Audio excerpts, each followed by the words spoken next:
Halo sahabat YouTube, Assalamualaikum warahmatullahi wabarakatuh. Perkenalkan, nama saya Muhammad Syamsul Arifin. Saya pendamping PKH di Kecamatan Umbul Sari, Kabupaten Jember, Provinsi Jawa Timur.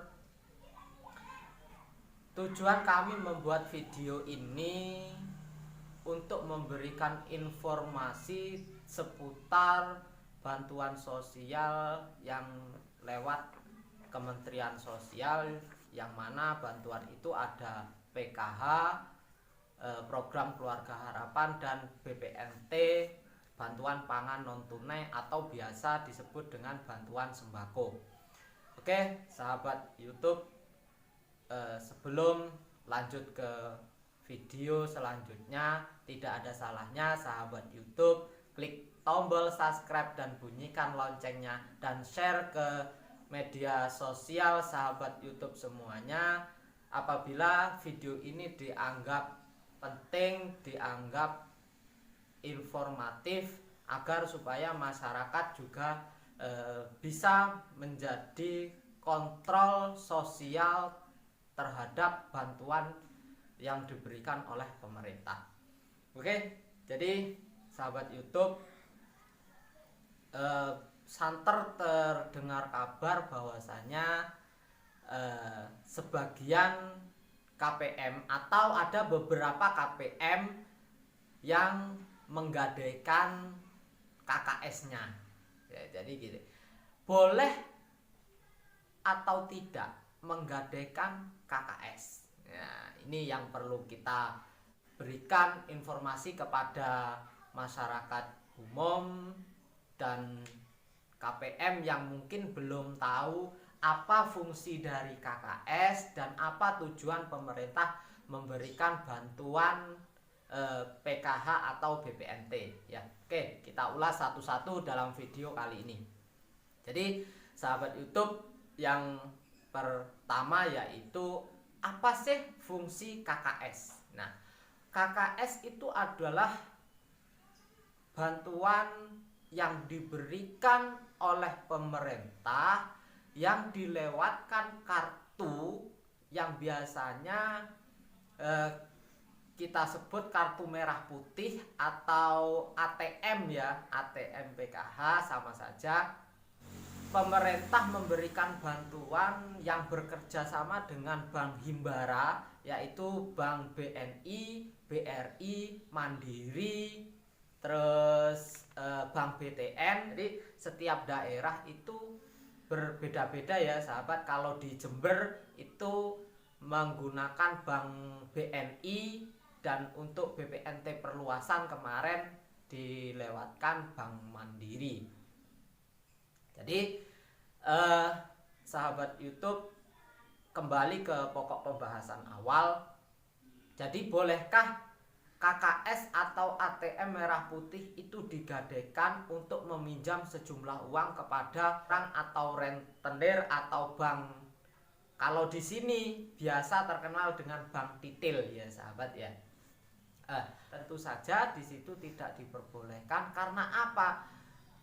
Kita harus ingat tujuan pemerintah memberikan bantuan berupa PKH, yaitu untuk kesejahteraan masyarakat yang kurang mampu atau kurang sejahtera. Jadi kita harus kembali lagi ke tujuan awal pemerintah memberikan bantuan tersebut. Nah, jadi bantuan PKH itu digunakan untuk kegiatan produktif. Di antaranya yaitu tujuan kegiatan produktif yaitu untuk kesehatan. Yang pertama, yang kedua yaitu untuk pendidikan, yang ketiga modal usaha. Nah, jadi apabila ada KPM PKH yang menggadaikan KKS-nya kepada orang untuk meminjam uang, maka dari Kementerian Sosial memberikan tenggang waktu atau kesempatan kepada KPM untuk menyelesaikan pinjamannya itu selama 3 bulan. Ya, jadi apabila ada PKH atau KPM yang terlanjur, yang terlanjur menggadaikan KKS-nya atau menggadaikan ATM-nya, maka di situ pemerintah sudah berbaik hati memberikan tenggang waktu selama 3 bulan untuk menyelesaikan pinjamannya. Nah, setelah 3 bulan itu, jadi KPM tersebut dipastikan tidak menggadaikan lagi KKS-nya. Dan apabila itu terjadi, maka ada konsekuensi, maka ada punishment yang harus diterima oleh KPM, yaitu berupa pengeluaran dari anggota KPM atau anggota PKH. Jadi apabila itu terjadi kembali peminjaman uang atau digadaikan KKS-nya, maka KPM tersebut dikeluarkan dari kepesertaan PKH. Ya, dan itu jangan sampai terjadi ketika memang Anda sebagai KPM itu masih membutuhkan bantuan tersebut. Ya.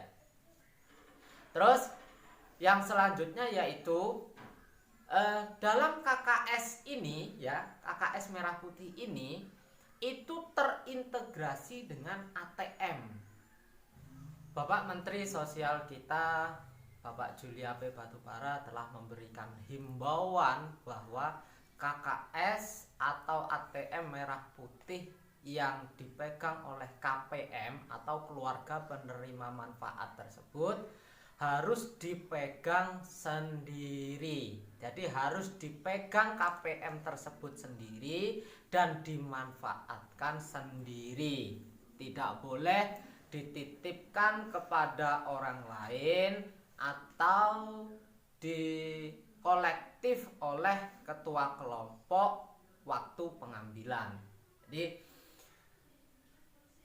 pemerintah memberikan bantuan itu gunanya untuk kesejahteraan si penerima, bukan kesejahteraan si pengolektif yang mengambilkan bantuan.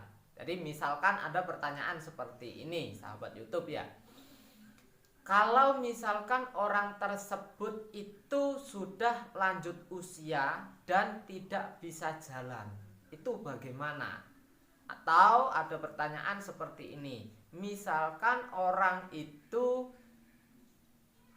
cacat dan tidak bisa mencairkan ke agen terdekat, itu bagaimana? Oke sahabat, jadi seperti ini ya. Apabila hal-hal semacam itu terjadi, maka boleh diambilkan oleh orang lain yang mana orang tersebut itu bisa dipercaya dan memberikan bantuan sesuai dengan nominal uang yang ditentukan oleh kementerian. Jadi apabila itu berkurang, maka di situ tidak diperbolehkan. Sahabat YouTube, tujuan program PKH atau program Keluarga Harapan. Jadi tujuan program Keluarga Harapan atau yang biasa disebut dengan PKH yaitu untuk mensejahterakan masyarakat dan memandirikan masyarakat. Ya, oke.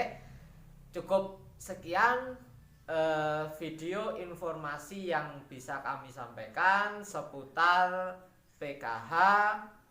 Jangan lupa tekan tombol subscribe dan bunyikan loncengnya, share kepada media sosial sahabat YouTube sekalian apabila video ini dianggap penting dan informatif. Oke. Cukup sekian. Assalamualaikum warahmatullahi wabarakatuh. Salam PKH.